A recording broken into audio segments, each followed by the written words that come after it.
unions, and welcome to the CUInsight Network podcast. My name is Lauren Culp. I'm the publisher and CEO at CUInsight.com, and it's my job on this show to have conversations with the thought leaders who support the credit union community.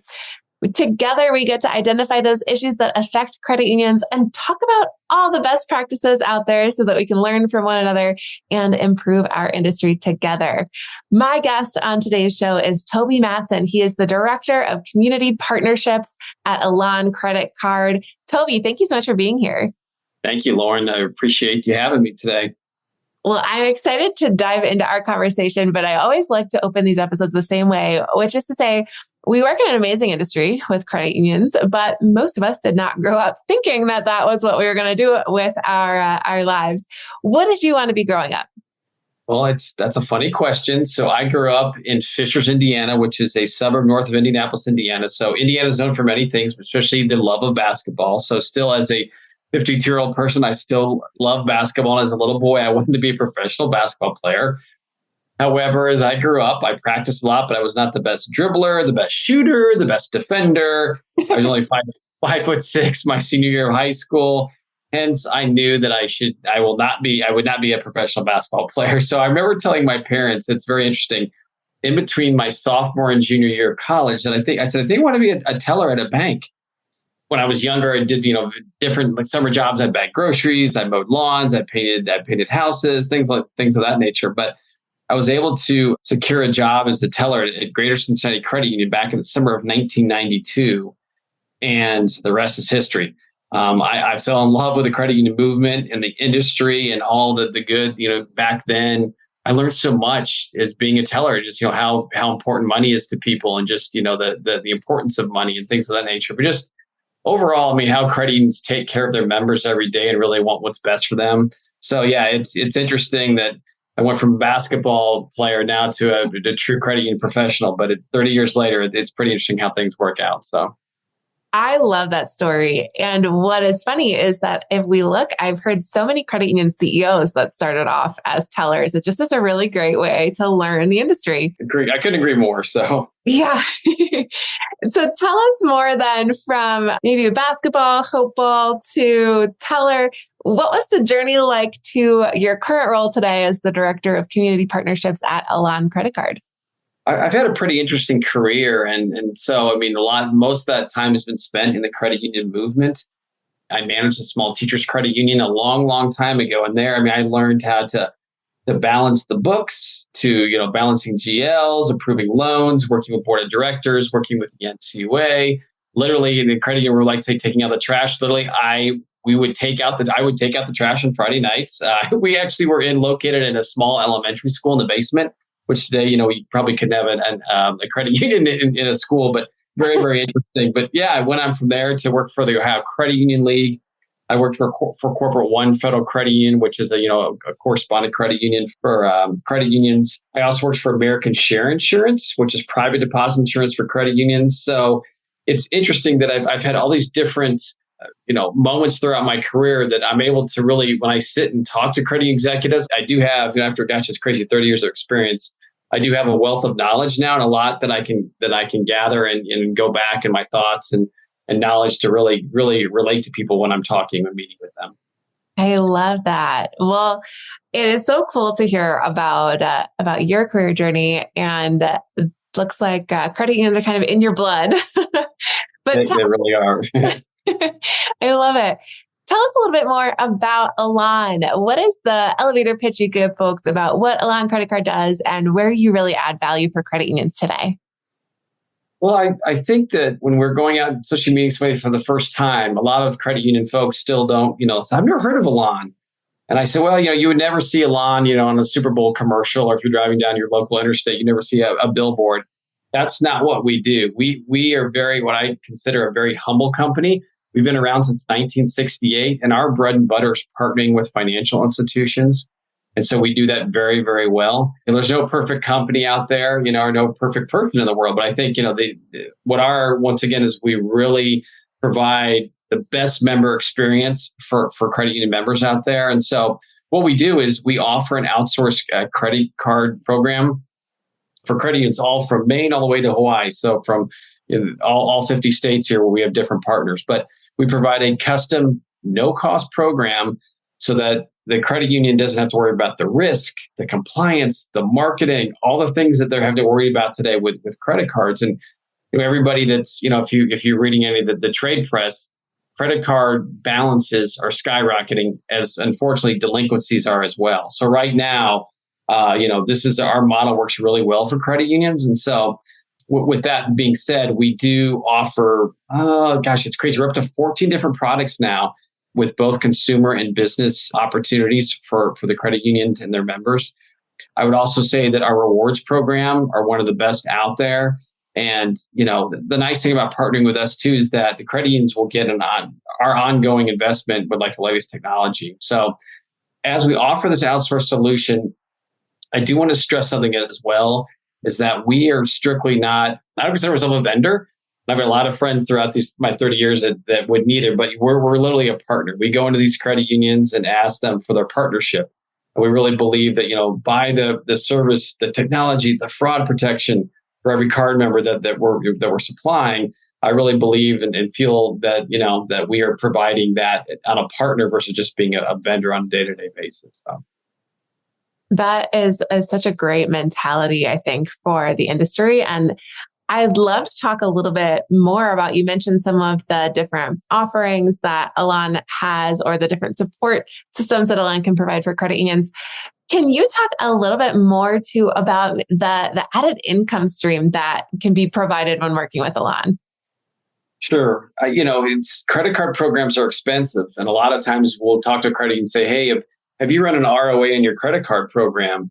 And most of them we've talked to in the last, my 3 years here, they haven't. And so it's good exercise. We actually will go in, and provide an ROA to them at no cost. And so that's a really nice benefit that we do provide. But, really, Lauren, there's so many costs that a credit you might not be thinking of, third-party costs, all the fraud issues that come along with the program, dispute management, employee training, marketing, that literally the physical plastics that we provide to members.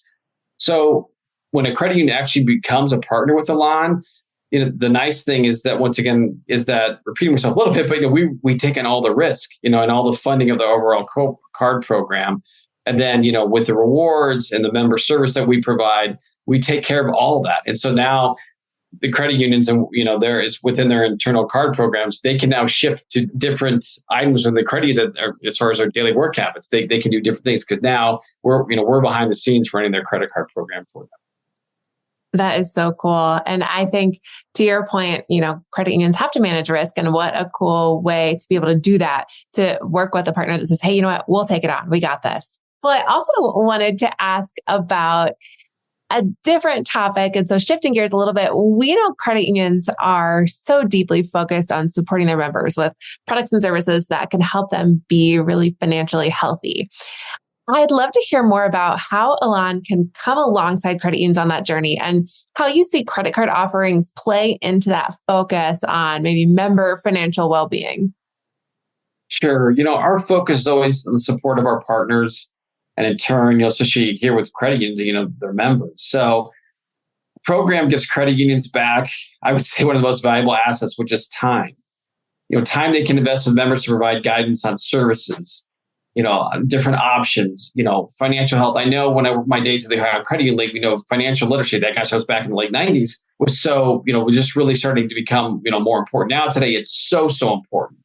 One of our cards, for instance, is a secured card. And so we really try to help credit unions, especially if, let's say you have a member that's establishing credit, or a member that's had a rough time over the last few years during the pandemic. We really try with a secured card to help that member establish credit for over 12 months. Long as that member has provided or has paid their credit card in good faith and done things the right way, we then will release that secured card and put them into a new vehicle, a new card, so to speak. So that's really, really important for us. And so we understand at the end of the day, when a credit union partners with us, they are literally, we're an extension. So we know when a member comes to us with a problem or an issue or needs help, we do, to the best of our ability, try to educate them and help them to make, the wise financial decisions. I love that. And I'm curious, how do you think consumers today are kind of integrating credit card payments into their everyday life? Do you see maybe more reliance or less reliance on credit cards across the board today? I think that, that's a wonderful question. And I think that it's always changing. We at Elan always do industry research. So I'd say before the pandemic, let's say rewards.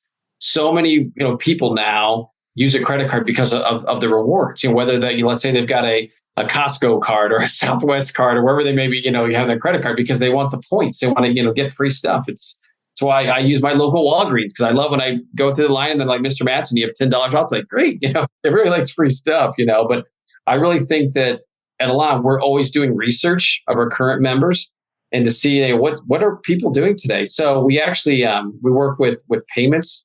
So from our latest report is that we've got some really interesting data. A public survey was done to understand cardholder habits across the credit card industry. The survey found that reliance on credit cards is still very strong today. In fact, over 33% of consumers said they increased their card spending over the past 6 months. And that's kind of, Lauren, that's kind of what I alluded to earlier, that, I was reading an article on CNBC yesterday morning that how balances have just really, really skyrocketed and will continue to do so. So I think, those that are impacted by the rising prices of inflation over the next few years, have noted that they are definitely using their credit cards more and more and more. And so, what's really cool too is that of the people that were surveyed, 15% of these cardholders said they are actually using the credit card because of those rewards that I mentioned. So at the end of the day, as I kind of step back and listen and think about things, what does it mean for credit unions? Well, I think it's important for our members to have access to a credit card program that best fits their lifestyle. Whether it's as I mentioned, a secured card for certain people, it could be a rewards card. It's one of those things where we really try to provide the credit union's members a complete array of different products. That's why we say we offer 14 products, because it may be that depending on what that member needs, we really try to fit them into the right, quote unquote, using air quotes here, like the right bucket as far as what card would be best for them as a consumer. Wow. Well, it's so interesting. And I love hearing more about how that good credit card program can really not only enhance maybe the member's experience of the credit union, but also be a really positive piece of the portfolio and the offerings that credit unions have. I'd like to ask you too, this is a question I was really looking forward to. Elan's got a charitable giving initiative. Can you tell me more about that? I know it has such great impact, and I would love to hear the story there. Sure. We are just so proud of our charitable giving program. And it's such a great opportunity for us as, Elan to work with our partners in, different ways and support their communities. As of today, we've given over $1.1 million since the program launched just last year. But more importantly than the money is that we've volunteered over 100 hours alongside our partners too. And we've been on social media posting those things. It's so very awesome. I'll use that word. It's very, very awesome. And we're so grateful for the work that our partners do to help their members and the communities. And so that's something very near and dear to our heart here at Elan. We're always, throughout the year, definitely, they gave us a day off work just to go volunteer. And we actually, last week, my entire team here at Elan, we actually met in Minneapolis for an offsite team meeting, which was wonderful. But we actually worked with the Greater Twin Cities United Way last Wednesday afternoon to do an event with them. And it was very, very meaningful and impactful. So yeah, we understand that it's more than credit cards here. It's about the members and communities. So we're very, very proud of our charitable giving program, and we're going to continue to do that going into the future. That is so cool. Well, as we look to the future, the world is changing around us really rapidly. What would you say is the focus at Elan for the road ahead? I really think that, since we've been in business since 1968, so for 50 years, we're continuing to, evolve our products, technology, our programs. I really think our focus is that, things, to your point, are constantly changing. So we have to keep up with things. Like for instance, our rewards program. Before the pandemic, I would say our rewards were more focused like on travel, and things like that. And now a lot of people aren't traveling as much as they used to. So it's now we've shifted. So now a couple of our cards, you get a 5% cash back, or now members actually can choose to I want to cash in tonight for some Chick-fil-A that I'm getting ready to buy, for dinner for my family. So we really try to make it more focused on kind of the cash and the ability to purchase things versus travel. So you constantly, I know we like to use the word pivot anymore, but no, pivoting is very important. And we're constantly doing that within our credit card program. That is amazing. Well, I love hearing more about the work and the focus for Elan and the road ahead. It is so cool to have an industry partner like Elan that offers so much value for credit unions and a lot of charitable giving as well. Sounds like such a perfect fit for our industry. Toby, as we wrap up the show, I always like to have fun with a couple of rapid fire questions to let our listeners get to know you a little bit better. I'm especially excited. You've got such a credit union background. This will be fun. We'll say the questions are rapid, but your answers don't have to be. So if you are ready, I will dive in. Okay, I'm ready. All right. Number one, who's somebody in your life that was a great leader and what makes them so great? I would say definitely Paul Mercer, who's the president of the Ohio Credit Union League. Many people listening to this will know Paul.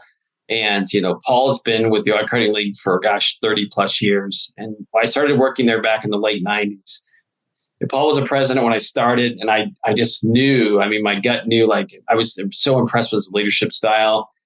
Lauren, he's that type of individual that you get to work for. I was getting to work early and staying late. And he really treats everyone with dignity and respect. And he really wants to see people thrive, both personally and professionally. And I would say he does all those little things that make a great leader even greater. He's so knowledgeable about our industry as well as the overall financial landscape. He encourages his people to take risks and empowers them to make those tough decisions. And one thing about Paul I've always admired is his public speaking skills. And so many credit unions that I've talked to feel the same way. Whether he's talking, to me individually, one-on-one, or to a group of 500 people, he's so confident, but at the same time, he's so humble when he speaks. And to me, it's something I admire very much. And, I'll tell a very quick story. So when I first started with the Ohio Credit League, I was taking some graduate classes. So I asked Paul, I had to interview someone with a leadership style that I liked. So once again, kind of go back to my previous point, I could tell right away that Paul was a wonderful leader. So I asked him if I could interview him. And so actually, versus an interview, he actually took me out to lunch. Here I was about probably, 30, 45 days into my new job. We went out. I'll never forget. Now with a cell phone, you can tape everything. I literally had an old fashioned tape recorder that I pulled out like I was a detective on a 1970s, TV show. We were there for almost 2 hours. We were talking about credit unions, the industry, life, what he expected of me as a new employee. And Lauren, he didn't need to do that for a new employee, but to this day, I'm so thankful that he did. And, as I reflect back, as you asked that question, he, to me, is the definition of a true leader, a servant leader that to me, he leads by example and he gets the most out of the people that he works with each and every day. I've always considered Paul to be a mentor. And now as I've worked, I've not worked there many, many years, but a great friend. And I just want to say thank you, Paul. If he's listening, thank you, Paul. I appreciate everything that, you helped me, kind of help mold my credit union career. So thank you. Well, we will link to Paul's LinkedIn page in the show notes here. So if anybody doesn't know Paul, you'll be able to find him pretty easily here. But such a cool story, Toby. Thank you so much for sharing. All right. Question number 2 for you. If you're going to splurge on something, you want to treat yourself, what is something you might invest a little bit in, whether that's time or resources? It would be resources. It would be new golf clubs. So as a lot of us here in the credit union world, there used to be back in the kind of before the Great Recession of 08, 09, there was golf outings all the time. But no, in all seriousness, I do love to play golf. I've not been able to do it as much as I have wanted to over the last 15, 20 years. But my golf clubs are old, and so I need some new ones. So my goal is in 2024, that'll be one of my resolutions is to buy new golf clubs as well as take lessons. So you're never too old to take lessons because that's how I improve. But my golf game definitely needs some help, and I'd like to be able to play some more next year. So yeah, golf clubs is something I would want to treat myself with heading into 2024. I love it. All right. A random question for you. If you travel for work, and lots of us do, what city are you most excited to visit, whether that's a client visit or going to a conference? That's a good one. I will say too, and actually I'm getting ready to go to a conference here in a few weeks, but I'm actually, that's in Nashville, Tennessee. And for selfish reasons, I love going to Nashville because I have 3 children. 2 of my older children are in Nashville. And so one is out of college, one is in college. So for me, I'm able to go work, see colleagues, as well as get to see them, take them out for a meal and catch up on life, which is very, very exciting. Plus, I love Nashville. I'm a huge music fan. And so going to Nashville, just there's a great vibe there, and with all the different music, it's very, very exciting. That would be one. Two would be Chicago. Growing up in the Midwest, I love Chicago. I've got a lot of friends from college that live there, but you're traveling, there I've been there many, many times throughout my career. I love food. I love to eat. I eat a lot throughout the day. So I love Chicago style beef. I love their pizza. So for me, Chicago is great for work, but also the food is great. To get to see great friends is also very important to me. So. Amazing. Well, lots of credit union events, I think, in Nashville this year coming up. So that'll be exciting for you for sure. That is a great city. I like it. Chicago is a fun one too. All right. What is a book you think just everybody should read? I would say Tuesday with Morrie by Mitch Albom. I love all of Mitch Albom's books. I think that, this book's been out, for quite a while and actually was made into a popular movie. But I think it's one of those books that's always stuck with me. That's kind of, a lot of times just to kind of decompress from life, I will read non-financial world things just to kind of get my brain refocused. But I really think, that book, and it's, true story. It's really about the meaning of life and how we learn about things from people and the experiences that we share, which to me is very, very important. I've always taught my children, like, hey, it's not what you know, it's who you know. I mean, both are really important, but just all the people that I've met throughout my career and traveling, and to me, it's very, very important. And I think, topics, and I took some notes here on, when I was reading this book, but topics about family, relationships, work, community, forgiveness, aging, and even death were all discussed in that book. So I think that, it kind of, I think with our life, we get so busy day to day. So a book like that kind of like makes you go, whoa, you kind of stop and really kind of smell the roses, they say, and really puts things in perspective, like what's really important to you. And I really think that it is a must read for everyone if you've not read it yet. I love that. Well, we are going to link to that book here. So anybody who is interested can click on that right from the show notes. Toby, what has been your best hack for creating maybe balance and, let's say, integration between your work life and what I always call your life? Yeah. Well, I think that, I've worked from my home for many years. So even before the pandemic, so I have definite routines that help keep me focused. So quite often throughout the day, if in between meetings, I listen to a lot of music, as I mentioned earlier, but also I'm a huge sports fan. I'll listen to sports radio, but really to kind of keep me in my zone. Like if I need to like really focus on something or type that important email, I will shut that all off. I need complete silence. And so, I think that working from home is very interesting because I'd have people before the pandemic say, I don't know how you do it. I'd put a load of laundry and I'd go my oil change, and I think that now that so many people work from home, I'd love to hear how people are dealing with it. And I've read a lot of, articles that people say, hey, I want to go back to the office. I miss talking to coworkers. I miss going to lunch with them. But I think, that's one thing I've always been very disciplined in my work routine, working from home. Also, I think that I try not to take work home with me, although I work from home. Which sounds funny, I know, but I'm sure like all of us, I'm very guilty, working sometimes and late at night or early in the morning. But as I'm a task-oriented person, Lauren, I really, completing a task helps me kind of, balance my brain. It's one of those things where I know like, oh, that can wait till tomorrow, but like, so I can sleep better at night. Like I'll just get things off my plate, as they say. But I think, finding like that balance is really, it's on kind of everyone's own shoulders on whatever, like, you can do. Like some people like to play golf or go run. And I think that now, like, with, 24/7, access to everything, it's hard really to unplug. And so, as I manage a team of people, and even for myself, I always say, hey, every few months, take a couple days off, literally, go recharge the batteries, they say, because work is very important, but also today for me, like mental health is very important, and taking care of your body and your brain is very, very important. So, please go leave for a few days, go have fun with your family and friends, and then, come back, refresh, and be able to attack work again. So I think taking a break from work, as crazy as that sounds, we all need to do that. So I think that is just excellent advice. Toby, we're going to link to everything we talked about today in the show notes. Like I said, lots of shout outs here. But my last question for you before we wrap up is, do you have any final thoughts that you'd like to share or final asks of our listeners today?